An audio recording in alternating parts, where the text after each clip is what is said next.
किसानों की मंडी छीनना बंद करो, बंद करो, बंद करो। किसानों की मंडी पर कब्जा करना बंद करो, बंद करो, बंद करो, बंद करो। किसान एकता जिंदाबाद, जिंदाबाद, जिंदाबाद। किसान एकता जिंदाबाद, जिंदाबाद, जिंदाबाद। छीन के लेंगे अपना हक, छीन के लेंगे अपना हक। किसान एकता जिंदाबाद, जिंदाबाद, जिंदाबाद। किसान एकता जिंदाबाद, जिंदाबाद, जिंदाबाद। की मंडी की जमीन छीनना बंद करो, बंद करो, बंद करो। किसान को मंडी की जमीन पर कब्जा करना बंद करो, बंद करो, बंद करो। किसानों की करना बंद करो, बंद करो, बंद करो।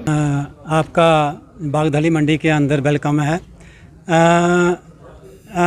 जैसे आपको पता है कि पिछले 10-12 साल लगातार किसानों ने जहाँ पे संघर्ष किया और जहाँ पे जो किसान फसल पैदा करते थे उनके लिए कोई प्रॉपर प्रोक्योरमेंट सेंटर मंडियाँ नहीं थी, लेकिन किसानों ने अपनी जत्थेबंदी के माध्यम से जे सरकार से 2 मंडियाँ और 9-10 प्रोक्योरमेंट सेंटर डिस्ट्रिक्ट कठुआ के अंदर खुलवाए थे, लेकिन उनमें ये एक मंडी थी।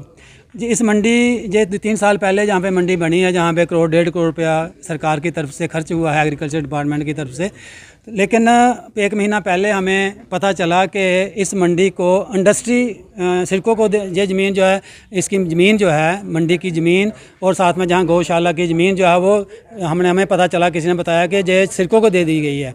हमने उसी वक्त चीफ एग्रीकल्चर अफसर से रुजू किया, उनको पूछा तो उन्होंने पहले ढुलमुली जवाब दिया, लेकिन फिर हमने डीसी साहब को 2 दिन के बाद डेपुटेशन मिला और हमें फिर एक चीफ एग्रीकल्चर अफसर से रिटर्न आश्वासन मिला कि आपकी मंडी की ज़मीन जो है वो किसी को दी नहीं जाएगी, और डीसी साहब ने भी हमें ये कहा कि आपकी मंडी की ज़मीन जो है, किसानों की मंडी जो है वो बरकरार रहेगी, इसकी ज़मीन किसी को दी नहीं जाएगी।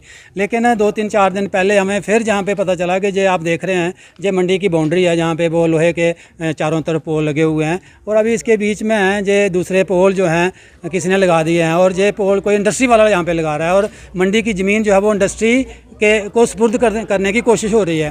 तो आज हमने जहाँ पे आए हैं मौके के ऊपर देखा कि वाकया जो डीसी साहब ने और एग्रीकल्चर अफसर साहब ने हमारे साथ वायदा किया था वो झूठा था, हमारे साथ धोखा किया गया था, और जो किसानों ने बड़ी मुश्किल से साथ जो एक मंडी जहाँ पे बनवाई थी किसान को अपनी सुविधा के लिए, वो किसानों से छीनी जा रही है। तो एक तरफ तो सरकार जो है वो किसानों की हितैषी होने की बात करती है, उनके लिए मतलब के वेलफेयर की बात करती है, लेकिन दूसरी तरफ जो उनके थोड़ी बहुत जो सुविधा है उसको भी हटाने की बात जो है वो हो रही है हमारे सामने।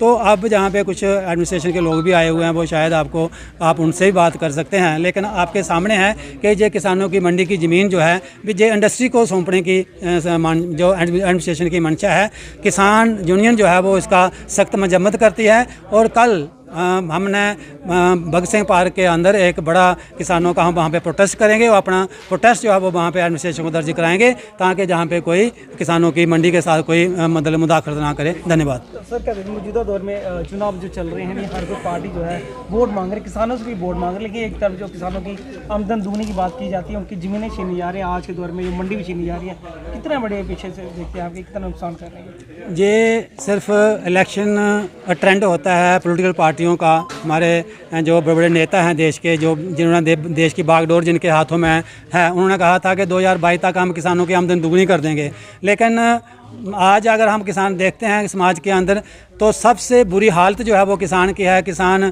कर्जे में दबा हुआ है, उसकी जो फसल है उसका वाजिब कीमत जो है वो दी नहीं जाती है।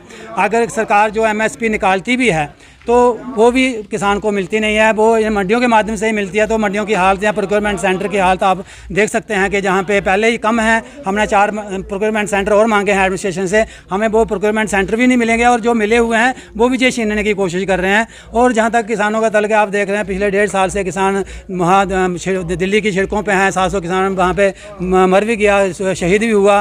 अभी भी पंजाब के किसान पिछले 6 महीने से दिल्ली के बॉर्डर पर हैं कि सरकारें उनकी बात नहीं सुन रही हैं। लेकिन जहाँ तक जो इलेक्शन के अंदर तो जो लॉलीपॉप देते हैं आके, लेकिन इलेक्शन ख़त्म होते ही ये सारी बातें भूल जाते हैं और किसान जो है उसी हालत में जो है धरातल में चला जाता है और किसान की हालत बद से बदतर दिन प्रतिदिन हो रही है। उसकी आमदन हर दिन घाटा हो रहा है, उसकी इनपुट जो है किसानी के अंदर जो वो लागत लगाता है वो कई गुना बढ़ गई है और जो उसकी मतलब के प्रोडक्शन की जो वापस उसको मिलती है वो कई गुना कम होती जा रही है। इसलिए किसान जो है वो दरिद्रता में है, गरीबी में है, गुर्बत में है और कोई भी किसान का बच्चा जो है वो किसानी करने के लिए तैयार नहीं है। किसान औने पौने दामों पर अपनी ज़मीन बेचने के लिए तैयार है। अब वो ज़मीन बेच कर गुजारा कर रहा है। उसमें जो उपज है, उसमें जो उपज पैदा होती है उसमें किसान के परिवार जो है वो उसको चलाना मुश्किल है, अपने बच्चों को अच्छी शिक्षा देना मुश्किल है, अपने बच्चों का पालन पोषण करना मुश्किल है। तो ये सरकार की नीतियाँ हैं जिसकी वजह से किसान जो है वो दिन प्रतिदिन पीछे की तरफ जा रहा है, वो धरातल की तरफ जा रहा है, गुर्बत में डूबता जा रहा है।